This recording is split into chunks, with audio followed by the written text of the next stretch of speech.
আসসালামু আলাইকুম ওয়া রাহমাতুল্লাহ নাহমাদুহু ওয়া নুসাল্লি আলা রাসূলিহিল কারীম আম্মা বা'দ ফাআউযু বিল্লাহি মিনাশ শাইতানির রাজীম বিসমিল্লাহির রহমানির রহিম কুল্লু মান আলাইহা ফান। সম্মানিত দর্শক ও শ্রোতা, আশা করি মহান আল্লাহ রাব্বুল আলামিনের অশেষ মেহেরবানিতে সকলে ভালো এবং সুস্থ রয়েছেন। আমাদের আজকের আলোচনার বিষয় হচ্ছে আমরাই শেষ প্রজন্ম, জাতিগত কিয়ামত আসন্ন, কুল্লু মান আলাইহা ফান, সবকিছু একদিন ধ্বংস হয়ে যাবে। এখানে মূল কিয়ামতের কথা বলা হয়েছে। পবিত্র কোরআনুল কারীমের অপর আয়াতে বলা হচ্ছে ইজা জুলজিলাতিল আরদু জিলজালাহা, যেদিন পৃথিবী তার কম্পনে কেঁপে উঠবে। এখানেও কিয়ামতের মূল যে ঘটনা সেটির বিষয়ে আলোচনা এসেছে। আল্লাহ তাআলা পবিত্র কোরআনুল কারীমে বলছেন আল কারিআতু মাল কারিআ, ভয়াবহ এক ঘটনা। ভয়াবহ সেই ঘটনা কি? এখানেও কিয়ামতের কথা বলা হয়েছে। আল্লাহ অপর আয়াতে বলছেন আল হাক্কা মাল হাক্কা, এক ভয়াবহ ধাক্কা। ভয়াবহ সেই ধাক্কাটা কি? এখানেও মূল কিয়ামতের কথা বলা হয়েছে। এছাড়াও পবিত্র কোরআনুল কারীমের অসংখ্য আয়াতে, অসংখ্য সূরাতে আল্লাহ তাআলা কিয়ামতের বিষয়ে আলোচনা করেছেন। কিন্তু আমরা যে আজকে আলোচনা করব সেটি হচ্ছে আমরাই শেষ প্রজন্ম, কিয়ামতের পূর্ব মুহূর্তে আছি আমরা। সেটি কি? মূল কিয়ামতের পূর্বেও আমরা আছি, মূল কিয়ামতের পূর্বে যে জাতিগত কিয়ামত সেটিরও একেবারে দ্বার প্রান্তে আমরা আছি। আল্লাহ তাআলা পবিত্র কোরআনুল কারীমের 15 পারা সূরা বনী ইসরাঈলের 58 নম্বর আয়াতে বলছেন, 17 নম্বর সূরার 58 নম্বর আয়াতে, ওয়া ইম মিন ক্বরিয়াতিন ইল্লা নাহনু মুহলিকুহা ক্বাবলা ইয়াউমিল কিয়ামাতি আও মুআযিবুহা আযাবান শাদীদা। প্রত্যেকটা জাতিকে আল্লাহ তাআলা কিয়ামতের পূর্বেই, কিয়ামতের আগেই ধ্বংস করে দিবেন অথবা শাস্তি দিবেন। কানা যালিকা ফিল কিতাবি মাসতুরা, আর এটা তো কিতাবে লিপিবদ্ধ আছে।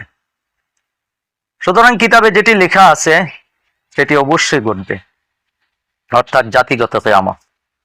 আমরা এমন একটা সময় আছি যে সময়টা হচ্ছে ফিতনার সময়। একের পর এক ফিতনা, তফসির দানাগুলো ছিঁড়ে গেলে যেমন একটার পর একটা পড়ে যায়, ঠিক তেমনি ভাবে শেষ জামানার ফিতনাগুলো একের পর এক ঘটতেছে। অথচ ফেতান সম্পর্কে আমাদের জ্ঞান না থাকার কারণে, শেষ জামানা সম্পর্কে আমাদের পড়াশোনা বা স্টাডি না থাকার কারণে আমরা যে ফিতনার জামানাতে আছি, আমরা যে শেষ প্রজন্ম, এই প্রজন্মই যে ধ্বংস হয়ে যাবে জাতিগত কিয়ামতের মাধ্যমে, সেটি কিন্তু আমরা উপলব্ধি করছি না বা জানতেছি না। আগের মাহফিলগুলোতে, আগের সেমিনারগুলোতে, মাদ্রাসাতে বা বিভিন্ন মুরব্বীদের জবানে মুখে আমরা কিয়ামতের আলোচনা শুনতাম। এখন আর কিয়ামতের সেই আলামত নিয়ে আলোচনা করা হয় না। আমাদের স্পষ্ট মনে আছে, আমাদের মা বাবার মুখ থেকে আমরা কানা দাজ্জালের কথা, কিয়ামতের আলামতের কথাগুলো শুনেছি। আমরা একসময় শুনতাম যে মসজিদ সব পাকা হয়ে যাবে, যদিও আমাদের গ্রাম অঞ্চলে মাটির ঘর ছিল, মসজিদ ছিল, মাটির মসজিদ। আর আজকে মাটির মসজিদ বা টিন সেট মসজিদ পাওয়াটা দুষ্কর। সব জায়গায় আজকে মসজিদ চাকচিক্য হয়ে গেছে। এমন সব কথা বলতো যেগুলো আমরা এক সময় শুনতাম আর অবাক হতাম, যে ঘরে ঘরে পীর হবে। আজকে আমরা দেখি ঘরে ঘরে পীর, আগাটে ঘাট হবে, আপতে পথ হবে, এগুলো গ্রামের ভাষা। মানুষ, মহিলার সংখ্যা বেড়ে যাবে, এগুলো এক সময় লোকমুখে শুনতাম। কিন্তু আজকে পড়াশোনা করে দেখি যে না, যা শুনতাম সবই তো আল্লাহ রসুলের হাদিসের মধ্যে এবং কোরআনের মধ্যে আল্লাহ তাআলা বর্ণনা করেছেন। কিয়ামত এর আলামত গুলোকে দুইটা ভাগে ভাগ করা হয়েছে, আলামাতুস সুগরা, আলামাতুল কুবরা। ছোট আলামত আর বড় আলামত। ছোট যে আলামত গুলো, এই বিষয়গুলো নিয়ে আমরা আমাদের ফাইনাল কল এই চ্যানেলে আমরা আলোচনা করব ইনশাআল্লাহ, পর্যায়ক্রমে ধারাবাহিকভাবে। আপনারা যদি আমাদের সাথে থাকেন তাহলে আপনারা দ্য ফাইনাল কল এই চ্যানেলের মাধ্যমে কিয়ামতের ছোট ছোট যে আলামতগুলো, আলামাতুস সুগরা এবং আলামাতুল কুবরা গুলো নিয়ে আমরা আলোচনা করব ধারাবাহিক ইনশাআল্লাহ। আল্লাহ যাতে তৌফিক দান করেন এবং আপনারাও আমাদের পাশে থাকবেন আশা করি। তা আমরা শেষ জামানাতে আছি, আমরা শেষ প্রজন্ম, আমরা ফিতনার জামানাতে আছি। আজকে মানুষ ফিতনার মধ্যে পড়ে আছে, মানুষ বুঝতেও পারতেছে না যে শেষ ফিতনার মধ্যে আছে, কারণ ফিতনা সম্পর্কে তো জ্ঞান নেই। আব্দুল্লাহ ইবনে উমর রাদিয়াল্লাহু তাআলা আনহুর সুনানে আবু দাউদের 4243 নম্বর যে হাদিসটি, সেখানে আহলাসের ফিতনা, সাররা ফিতনা, দুহাই মিয়ার ফিতনার কথা বলা আছে, কিন্তু এই জাতি জানেও না সাররা ফিতনা কি, আহলাসের ফিতনা কি, দুহাই মিয়ার ফিতনা কি। আমরা এই ফিতনাগুলো নিয়ে ইনশাআল্লাহ আলোচনা করব পর্যায়ক্রমে, আল্লাহ যদি তৌফিক দান করেন। আমরা শেষ প্রজন্ম, সেটি আমাদের আলোচনা শুনলে আপনারা বুঝতে পারবেন। জাতিগত কিয়ামত আসন্ন, একেবারে কাছাকাছি এসে গেছে জাতিগত কিয়ামত। জাতিগত কিয়ামত বলতে বোঝায় যে পুরা জাতিটাকে আল্লাহ ধ্বংস করে দিবেন বা বিপর্যস্ত করবেন, যেমন ভাবে নূহ আলাইহিস সালামের জাতিকে আল্লাহ ধ্বংস করেছেন, আদ জাতিকে আল্লাহ ধ্বংস করে দিচ্ছেন, সামুদ জাতিকে আল্লাহ ধ্বংস করছেন, মাদিয়ানবাসীকে ধ্বংস করা হলো, লূত আলাইহিস সালামের জাতিকে ধ্বংস করা হলো।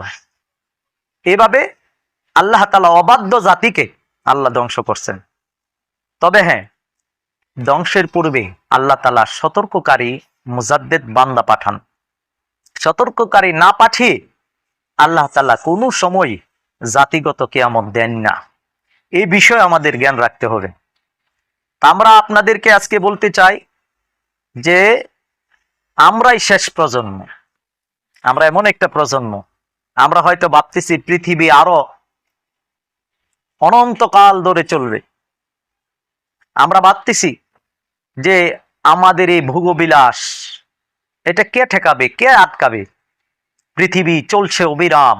কিন্তু না, কোরআন সুন্নাহ নিয়ে যারা পড়াশোনা করে, বিশেষ করে শেষ জামানা নিয়ে যারা গাটাগাটি করে, আখিরি জামানা বা শেষ জামানা, এগুলো নিয়ে যারা পড়াশোনা বা গাটাগাটি করে, তারা জানে যে জাতি শেষ সময় এসে গেছে। তবে হ্যাঁ, আশার আলো হচ্ছে আমরা শেষ প্রজন্ম, কিন্তু মুসলিমদের হাতে খেলাফত, নেতৃত্ব আসবে। আন নুমান ইবনে বাশির আন হুযায়ফা ক্বালা ক্বালা রাসূলুল্লাহ সাল্লাল্লাহু আলাইহি ওয়াসাল্লাম তাকুনুন নবুওয়া ফিকুম মা শা আল্লাহ আন তাকুনা। নুমান ইবনে বাশির হুযায়ফা রাদিয়াল্লাহু তাআলা আনহু থেকে বর্ণনা করেন। হুযায়ফা রাদিয়াল্লাহু তাআলা আনহু বলেন, আল্লাহ রাসূল সাল্লাল্লাহু আলাইহি সাল্লাম বলেছেন, তোমাদের মাঝে নবুয়াত থাকবে আল্লাহ যতদিন চান।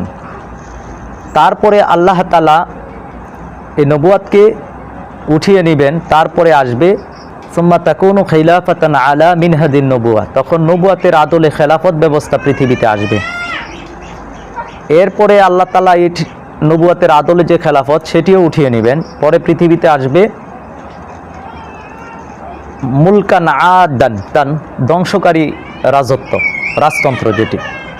এরপরে এটিও যতদিন থাকার কারণ থাকবে, এরপরে আল্লাহ উঠিয়ে নেবেন। এরপরে আসবে মুলকান জাবরিয়া, জবরদস্তিমূলক শাসন, এটিও আল্লাহ তাআলা একটা সময় উঠিয়ে নেবেন। তারপরে পৃথিবীতে আবার আসবে নবুয়াতের আদলে খেলাফত ইমাম মাহদির মাধ্যমে। আর ইমাম মাহদির পূর্বেই ইমাম মাহমুদ মানসুর সোহাইব ইবনে সাল্লির নেতৃত্বে ইসলামী ইমারা তৈরি হবে, যে ইমারা ইমাম মাহদির খেলাফতের পথকে সুগম করার জন্য কাজ ইতিমধ্যে করতেছে। এই জন্য আমরা শেষ প্রজন্ম, কিন্তু আশার আলো হচ্ছে যে মুসলিমদের হাতে আল্লাহ তাআলা শাসন কর্তৃত্ব, খেলাফত আবার দিবেন, কিন্তু এটি জাতিগত কিয়ামত হবে।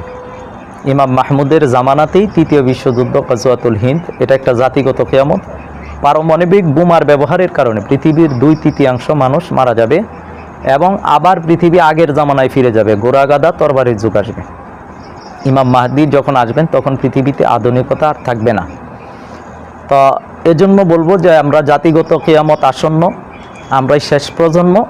তবে হ্যাঁ, আমাদেরকে নবুয়াতের আদলে খেলাফতের জন্য কাজ করতে হবে। আমাদেরকে শেষ জামানা সম্পর্কে স্টাডি বা গবেষণা, পড়াশোনা করতে হবে।